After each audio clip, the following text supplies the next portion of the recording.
You may own a dog or just a cat, or maybe a snake, maybe a rat. What's up with that? Hi everybody, my name is Kenny Hammond, and you're listening to The Pet's Life. This edition has to do mainly about what animals are, what pets are, and why they're in our lives.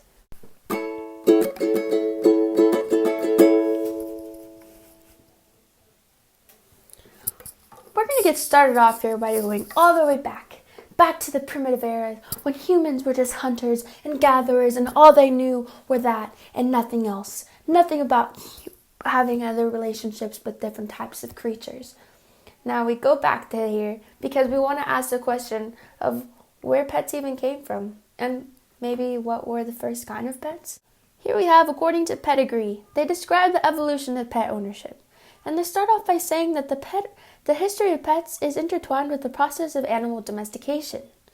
Dogs evidently became the first wild creatures who, with their strong jaws and adroit speed, helped hunters and gatherers in the early Paleolithic era. Their contribution of hunting was exchanged for warmth and fire, and boom, man and dog began their first relationship. Very interesting. Most other animals, such as cats, were introduced later once humans were more established. They were there for housekeeping reasons. They take care of the pests. And then sooner or later, humans established another type of relationship with them and decided, maybe we can take in some cats too. So that was then. But my question is, what is it like now? Why do people still have pets when we don't actually need pest control anymore? So in order to answer these questions, I went around and I interviewed different families with different types of pets, trying to figure out why or why not they're in their household. And to begin with, I started with the Reboli household, with a family that has 4 big dogs, primarily all being huskies. So I want to start by asking, why did you guys first get the dogs? What brought you to own them? Why we own each of them, or why we own the 4 of them? Yeah, why you decided to own 4 big dogs. 4 big dogs? Mm-hmm. Well, was by coincidence, Mm-hmm. because we didn't plan to have 4 dogs at the same time. The only one I decided to have was Luna, because I want to own a husky. Okay, we decided to adopt them. Wow, so you took them in. We took them in. So that must be a lot for you guys then. How much time do they take out of your day? A lot of time. A lot of time. It requires a lot of work, a lot of cleaning, a lot of attention all the time. Mm-hmm. We cannot be left alone because they start doing their thing and they're gonna probably destroy the house if you leave them alone for a long time. I think each one of them has its own personality. Yeah. And we like how they interact with each other. You like to see that? Yeah, because in the house? Normally in the afternoon they start playing around with each other, and then Shiva is like the mom, like the stepmom, Mm-hmm. and she just tells them to calm down and breaks off the little play because she don't want to hear it.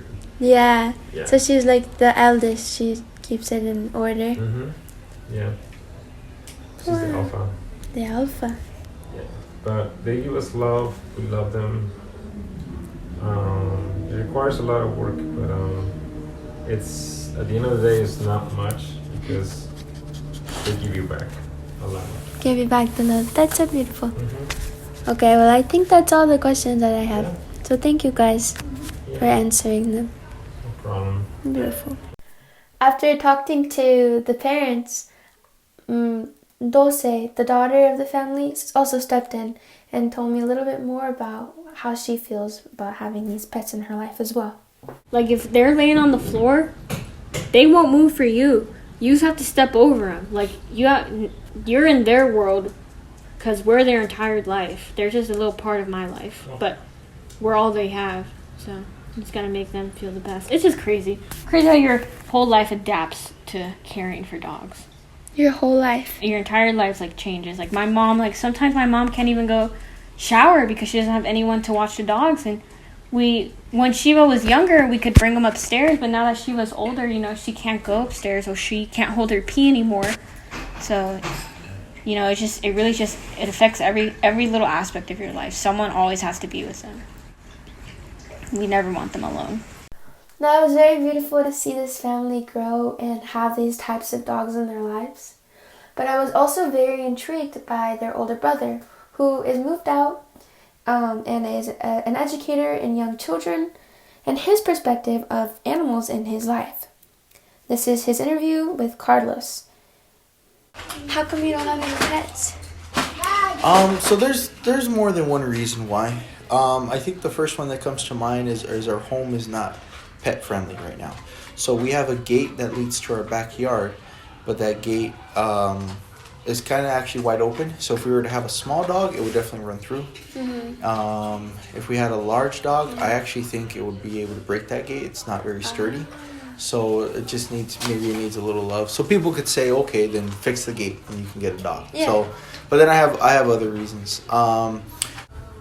I've always been anti-affection. I don't like hugs. I really don't. I don't, whether from human or otherwise. I don't like kind of the whole, I don't know what you call it, even talking affectionately. Yeah. I really don't. I resist it because even with my profession as a kid, the little kids love hugging me. So I always try to resist that urge of pushing back because I know they like it. And I think it's the same with dogs. I've always kind of not, to put it bluntly, I've always not cared. The whole, like, they want to be petted, and I want to pet them, and I want them to, like, lick my face and have them in my arms. It's never been my thing. Never been his thing, he says. And I found that very interesting, not only because, you know, everybody's different, but that's just his own perspective of different type of relationships with people. You know, some people just really don't want to have that different type of connection, and that's totally okay. And that is a really big reason why I'm doing this podcast, is just to try to understand why not some people have these type of animals and why they want them in their lives. Now, further on, I wanted to ask other people who have different types of animals, rather than just cats and dogs, but exotic pets, and why they have those type of creatures in their lives. So to begin with this next conversation, I asked my friend Sophia about her animals and her experiences in her household. So do you have an exotic pet? Yes, I have 2 guinea pigs and my sister has gerbils. All right. Why did you guys want to get those? Because we already had a dog and we love animals and we can't get a cat because of allergies and I don't know, they're cute. Yeah, they're cute. What do they do? Like, why do they offer you any type of emotional support, or are they just kind of there? They're for fun and I guess emotional support because you get to play with them and all that. They're definitely not just those sort of pets that you just keep just because. Yeah. Oh, so you had ducks, but only for a couple weeks? Okay, so when my mom taught kindergarten, she would hatch chicks every year and in like an incubator, and we had those for a few weeks. And then one year my dad was at work and they were clearing a golf course and all the ducks had left already, but there was an abandoned nest, so it happened to be at the same time we were doing the chicks. So we took the eggs and put them in the incubator too, and then 2 of them ended up hatching. Wow. And we named them Quack and Waddle. Okay, I was like 6, but like and they imprinted on me and my sister, so they would like follow us around the classroom, and then we'd like put them in a tub of water and they'd swim around, and it was the best. That's amazing. So you pretty much, your parents were a big influence on getting the pets. They wanted to take them in. Yeah, most of the time it was not intentional though. Yeah. Okay. Gotcha. Having ducks. That would be amazing. Well, besides ducks, there's also one more person that I wanted to interview who had kind of an exotic animal. She has bunnies. Her name is Yasmin Myers, and I wanted to see exactly why she has bunnies in her home. So I hear we're out here in the lunchroom. I just wanted to ask you, so you have bunnies, right? Yes. Why did you guys want to get bunnies? We didn't really, it was given to us, but like Given. it's my favorite pet ever, so. But what about them makes it your favorite? Why? He's really sweet. Really sweet. And he's fuzzy. So they actually like express their emotions to you? I think so. He's like, I can tell when he's like upset or something, so. Aww. So they're kind of like an emotional support type of animal, huh? Yeah. Gotcha. So they help with your emotions. Overall, I was really able to find a lot of information about people and why they have such animals in their lives. I guess the main reasons are wanting to take them in to save them because they have a soft spot in their hearts. And those are the people that, want to have these type of pets. They are ready to accept the responsibilities of having all of them and all of the different types of tasks and physical activities that it's going to take. And they just really do care about animals and having a companionship in their life. As for the people who don't want pets, it's completely understandable as well, just because, maybe it's not the right time in their lives, or it's really just their personality of who they are, and not feeling like having an animal connection is what will suit them the best, what will make them the happiest.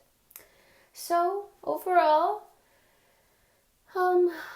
people who want to get pets should know how much really goes into it.